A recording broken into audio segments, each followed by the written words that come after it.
Assalamualaikum warahmatullahi wabarakatuh. Bismillah, alhamdulillah wa nikmatillah, la haula wa la quwata illa billah, wa ba'du. Ya, ini sekedar menjawab ya. Ada saudara kita, keluarga kita ya, meminta saran, datang berdiskusi bagaimana cara memakmurkan masjid kita, kata beliau begitu. Saya jawab secara teori gampang ya, kalau kita memang betul-betul menginginkan hal itu. Di dalam surah At-Taubah ayat 18 itu Allah Subhanahu wa taala kan berfirman, innama ya'muru masajidallahi man amana billahi wal yaumil akhir wa aqamas shalah wa ataz zakah wa lam yakhsha illallah. Jadi bagaimana caranya kita memakmurkan masjid kita dalam hal ini? Ya kita pertama datang ke masjid, baik yang kaya yang miskin, datang ke masjid kita. Secara program saya berpikir begini, misal jika keluarga kita, anggota kita meninggal dunia, suka nggak kalau misalnya masjid kita memberikan bantuan untuk pemeliharaan, untuk pengurusan jenazah dan lain sebagainya, misalnya 2.500.000 misalnya begitu. Suka tidak kita? Ya tentunya selama ini juga belum ada dari masjid ya, dari masjid. Kemudian misalnya ada keluarga kita, saudara kita yang terdaftar nantinya di data sakit berat, misalnya diabetes berat, kemudian paru berat, misalnya stroke berat dan lain sebagainya, itu misalnya mendapatkan bantuan pengobatan misalnya 1.500.000 per orang yang terdaftar misalnya. Suka nggak kita, jamaah kita? Kemudian misalnya anak-anak muda kita yang akan menikah, yang cukup umur, nikah pertama kali ya, bukan korban dari perzinahan misalnya, kemudian dari masjid dibantu biaya pengurusan misalnya 750 begitu. Suka nggak warga kita, masyarakat kita? Selanjutnya juga misal anak-anak kita biar taat hukum, remaja pembuatan SIM C pertama kali misalnya, dibantu pembiayaan dari masjid, dibantu ya pembiayaan dari masjid sebesar misalnya 350.000 misalnya. Suka nggak? Itu hal-hal yang menarik buat kita. Dan juga misalnya bantuan rutin untuk anak-anak yatim, misalnya per semester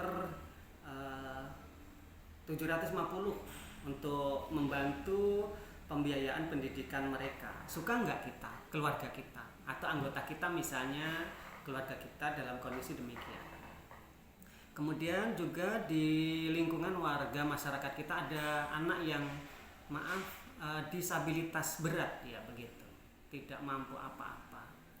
Kita programkan misalnya setiap semester juga mendapatkan bantuan pembiayaan ya, sekedar beli pampers atau beli apa yang dibutuhkan 750 per 6 bulan misalnya.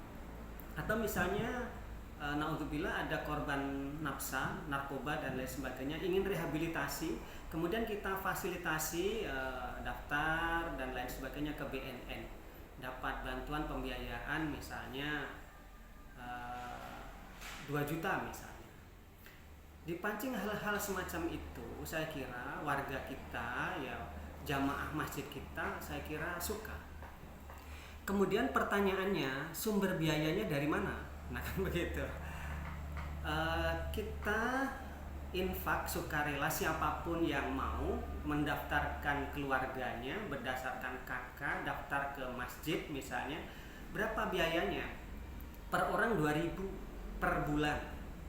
Setelah 6 bulan berjalan, baru program itu kita jalankan. Saya kira insya Allah bisa. Cuman uang 2.000 per jiwa per bulan dari sejumlah anggota keluarga kita. Tuh, jadi setelah 6 bulan misalnya sudah berjalan dan siapapun yang menyusul daftar 6 bulan berikutnya baru bisa misalnya hal-hal yang tadi terjadi baru bisa disalurkan, dan maksimal dalam satu kakak ya mendapatkan bantuan itu untuk pemerataan jangan lebih dari 2 kali misalnya dalam setahun. Nah, saudara-saudara, hal-hal ini ya, program-program semacam ini, terobosan-terobosan semacam ini ya perlu kita pikirkan bersama, kita musyawarahkan, kemudian ya kita eksekusi, kita jalankan dengan cara musyawarah, dengan penuh sukarela, dan juga yang tidak kalah penting adalah amanah. Nah, itu diantaranya. Nah, ya, kurang lebih itu. Jadi yang perlu kita pikirkan bersama dengan taruhlah misalnya namanya infak sinergi ya, itu kita jalankan. Nah, misalnya ada sanksi bagi keluarga yang sudah mendapatkan pembiayaan tadi. Bagaimana kalau keluar? Misalnya kita sama-sama sepakati, kalau sebelum 5 tahun yang bersangkutan keluarga kakak yang terdaftar itu sudah dapat, kemudian sebelum 5 tahun keluar misalnya disepakati mendapatkan denda mengembalikan biaya yang telah diterima dan juga plus 50% misal. Nah, bagaimana misalnya kayak kita mau pindah kakak, pindah dari kita, desa kita atau masjid kita ke tempat lain, ya kita kembalikan cuman 50%. Nah, saya kira begitu ya untuk keseimbangan kita bersama. Pembiayaan dan pemikiran-pemikiran yang perlu kita sinergikan untuk memakmurkan masjid kita. Terutama anak-anak muda harus memiliki pemikiran-pemikiran yang maju begitu.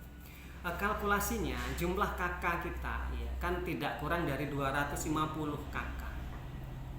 Seandainya saja misalnya yang ikut, jadi kalau kalkulasi dalam satu keluarga itu misalnya 4 jiwa saja, taruhlah berarti 8.000 per bulan.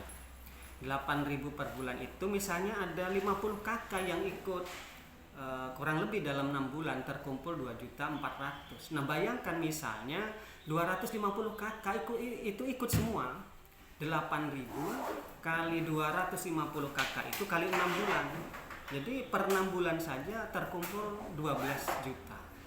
Nah, sementara dana talangan kita sebenarnya sudah ada. Artinya untuk memulai itu, dana yang pernah ya ketua titipkan di kami itu ada kurang lebih 8 juta. Dana talangan itu artinya mampu untuk setelah 6 bulan program itu kita kumpulkan ya, dana itu baru kita realisasikan.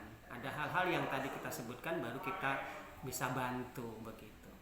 Saya kira dengan hal itu sesuatu yang menarik dan perlu kita pikirkan bersama, sekedar masukan untuk sama-sama memakmurkan masjid kita ya, agar kita tergolong orang-orang yang beriman kepada Allah Subhanahu wa taala dan hari akhir. Saya kira itu masukan yang bisa kami sampaikan ya, dalam rangka untuk sama-sama memakmurkan masjid kita. Tentunya ini adalah draft. Kalau memang bisa dipahami kemudian dimusyawarahkan bersama, disepakati dengan catatan warga kita tidak dipaksa. Siapa yang mau ikut silahkan, daftar berdasarkan jumlah kakaknya. Dan yang dapat bantuan nanti adalah yang terdaftar sesuai dengan kakak atau nama-nama yang didaftarkan oleh kepala keluarganya. Saya kira itu, terima kasih ya. Assalamualaikum warahmatullahi wabarakatuh.